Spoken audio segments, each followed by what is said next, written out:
Boa noite, pessoal. William aqui. Vim passar uma informação de utilidade pública aí para quem é do hobby modelismo.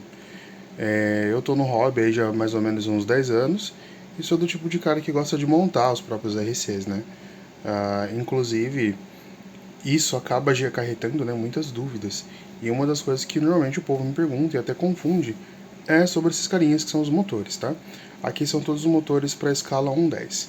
Eu vou estar explicando um pouquinho por cima a diferença de um para o outro, as categorias, o que muda, que eu acho que é uma informação que é pouco difundida na internet e é algo que ajuda bastante.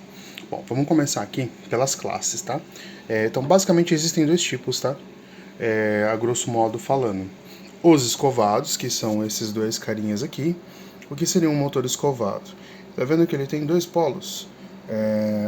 Existe uma escova de carvão que faz um contato com um induzido de cobre lá dentro do motor, e é através desse contato que é gerado a rotação do motor.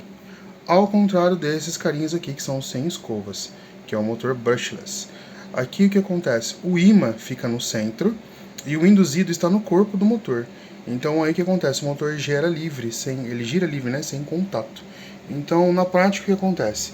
Esses motores aqui, eles são mais baratos, porém eles aquecem muito mais e tem um desgaste que nesses aqui não ocorre, tá? Então vamos lá, entrar em detalhes. Dentro os motores escovados e os motores sem escovas, brushed, brushless, existem categorias, tá? Existe o famoso latinha, que esse daqui é o motor mais comum que você vai achar e é o mais baratinho, tá? O que muda desse daqui para a categoria Pro, que já é o escovadinho ali de cima. Esse motor aqui, habitualmente quando ele der algum tipo de problema, ele é descarte, não há o que ser feito.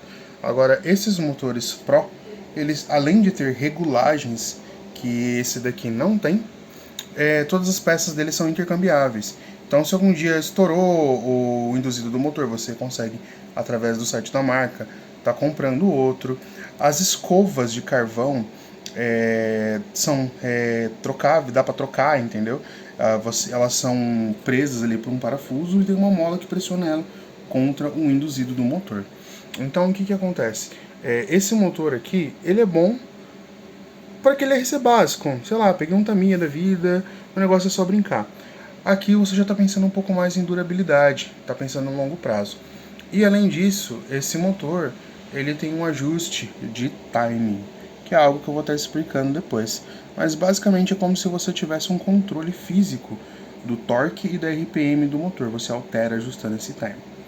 Então o que acontece? Esses motores eles chegaram num limite da vida útil deles, né? No sentido do que eles podem proporcionar em termos de tecnologia. Então o que acontece? Esse motor aqui é um motor HSP.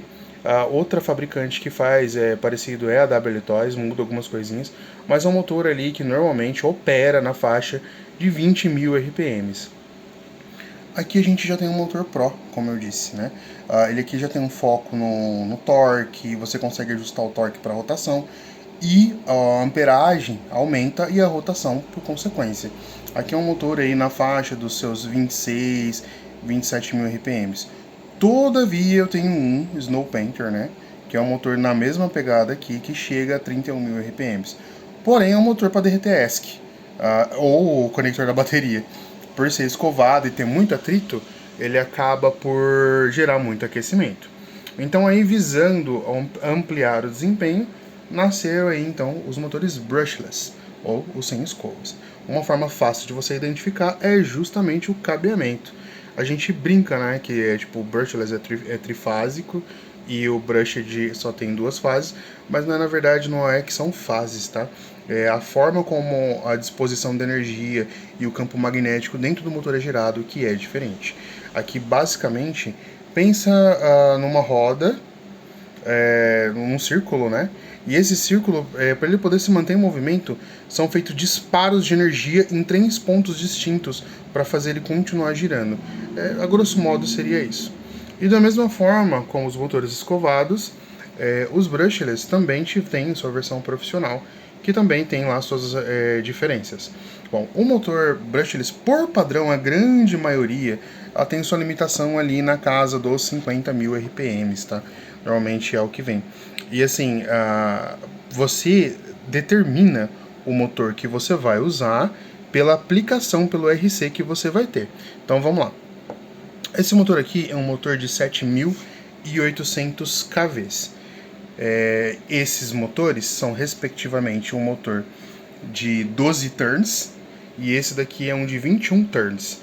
É basicamente a mesma coisa que o do brushless, a nomenclatura, que significa os turns é a quantidade de voltas de cobre na bobina do motor. Então esse daqui teria 21 voltas e aquele 12 voltas. Quanto menos voltas tiver, mais livre gira o eixo do motor, por consequência, mais rotação. Porém, ele perde torque, ele perde força para empurrar e gera muito mais aquecimento. Esse daqui, que é um motor de 21T, ele tem mais voltas de cobre no induzido, por consequência, ele tem mais torque, ele consegue ter mais força no eixo, porém ele gira menos. Aqui do lado dos motores brushless também é usada essa nomenclatura, só que ela é parcial. Então, esse motor aqui é um motor de 7.800 kV, acredito que ele seja 5 ou 6 T's, tá? Que é um pouquinho diferente, que é a mesma coisa, os turns. E esse daqui é um motor 10,5 T. Então, o que muda? Os KVs é uma nomenclatura que foi aderida aqui mais dos motores brushless, que é para você ter uma ideia da faixa de RPM que o motor vai operar. Então, o KV basicamente seria a quantidade de rotação que o motor dá por volt aplicado nele. Então, se esse motor aqui é um motor de 7.800 kV, isso significa que com 1 volt ele tem que atingir próximo a 7.800 RPM. Tá? Alguns motores escovados aderem a essa nomenclatura de KV também, mas é muito difícil. Você vai encontrar no mercado mais fácil falando turns. Tá? Então, normalmente eles têm os dois. Tá? Pelo menos os brushless costumam ter os dois. Que nem, esse daqui é um motor 10,5 T, mas é um motor Pro, tá? E ele opera ali na faixa dos 4.000 kVs. Bom, vamos lá. E aí dentro dos brushless, o que muda do motor profissional para o motor convencional? Primeiramente, como você pode observar, tem muita vazão de ar aqui dentro, que é justamente para poder evitar o acúmulo de caloria e temperatura e prejudicar o motor. Os motores brushless costumam utilizar ímãs de neodímio, que perdem o magnetismo ali acima dos 85 graus Celsius. Então é um motor que ele precisa operar com uma temperatura mais amena. Tá? E o que muda do convencional pro profissional é o ajuste do timing do